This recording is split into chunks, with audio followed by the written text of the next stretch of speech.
Class,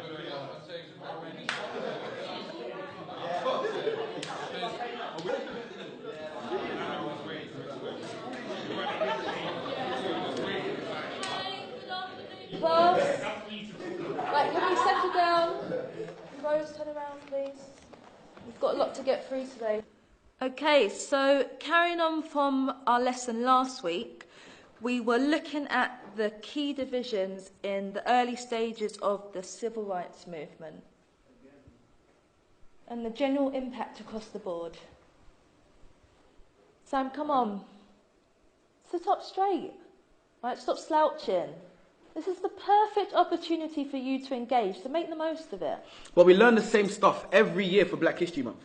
Every single October, we learn the same things. Either apartheid, slavery, or the civil rights. How many of you guys have actually learned something new these last years? See? That's what I mean. Sam, this is our history. Come on, man. No, seriously. Do you guys know anything about Ralph Bunche? The first black person to win a Nobel Prize? Or that the richest person ever lived was a black man named King Musa I of Mali? What about Ella Baker? What about Ella Baker?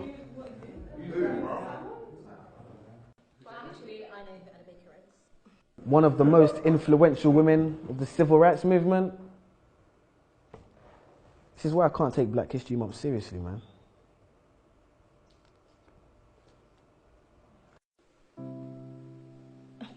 But Samuel, the curriculum is designed to help you think about Black history critically.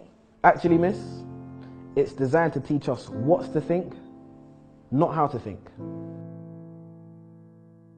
For example, when that light switched, you taught us it was Thomas Edison who made that happen, when ironically it was actually a darker man who made that light flick, Lewis Latimer to be precise.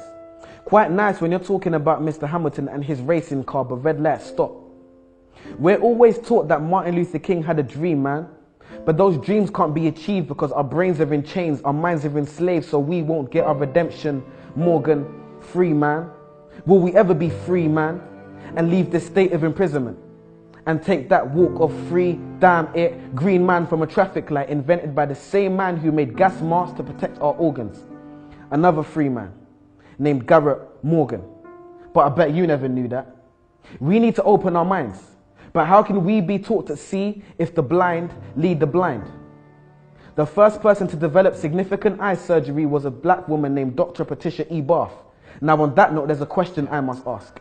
If this is a great opportunity to learn and be engaged about our past, why are we not actually being taught about our past? Transatlantic slavery where we're taught Black history starts, but is it really? There seems to be a lot you haven't told us. And you shut down and hold back on the bold ones who stand against the way you're trying to mold us. Consistent enemies of progress. You're surprised because I know things you don't expect me to know yet. And when I tell you you're wrong for telling me about me, you call it a riot while I call it a protest. The Broadwater Farm riots. The media exacerbate and make it seem like it's a bunch of delinquent youths on the streets, when really the first cause and trigger was death at the hands of the police. We cease to know information and the truth. And that's simply because you withhold information from the youth. Maybe one day we'll be satisfied with how our knowledge of history equates. Well, I'm sure like me, you're waiting for the teacher to fill in that space. So do so then. No answer. Well, maybe I can help and just throw out there some names. Mary Seacole, a Crimean war nurse. Mary Prince, a black female author. To be precise, she was the first. Bernie Grant, influential local activist and respected MP. Trevor McDonald, one of the first black ITN journalists to hit the TV screen. Jamal Edwards and SBTV. And when Fuse ODG brought the Yazonto dance to the UK, and my foot swayed to the left and to the right like the wipers of a car's windscreen, and DJ Abrante brought Afro beats to the streets. See, it's funny when we think of our childhood memories. A man who was actually funny, Lenny Henry.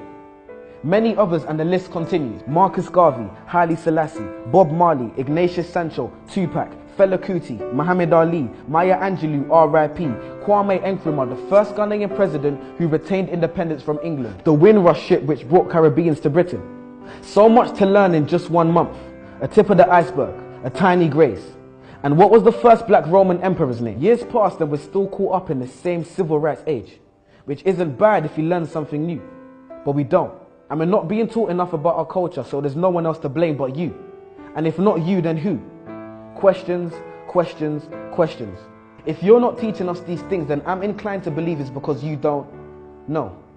No. You're the teacher. Your job is to teach, so you must know. And if you do, that must mean you don't want us to know. But that's low.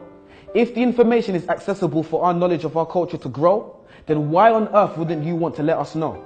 Why are you focused so heavily on the influential but very few men and women who made things happen for us? Why are my people being highlighted for a predominantly negative past? Why do I know the things that you don't and I'm not the teacher, you are? Why are you focused on our negative past but not on our bright future? Why are you not abreast with the great young things that people are doing in this world? Why are young people's trademarks and stereotypes gang culture and young pregnant girls? Why are the young people not being given the time of day? And his name of Septimus Severus, by the way. I'm sure as a student, the code of conduct has been breached. So I'll stop here and let you do your job. So teach.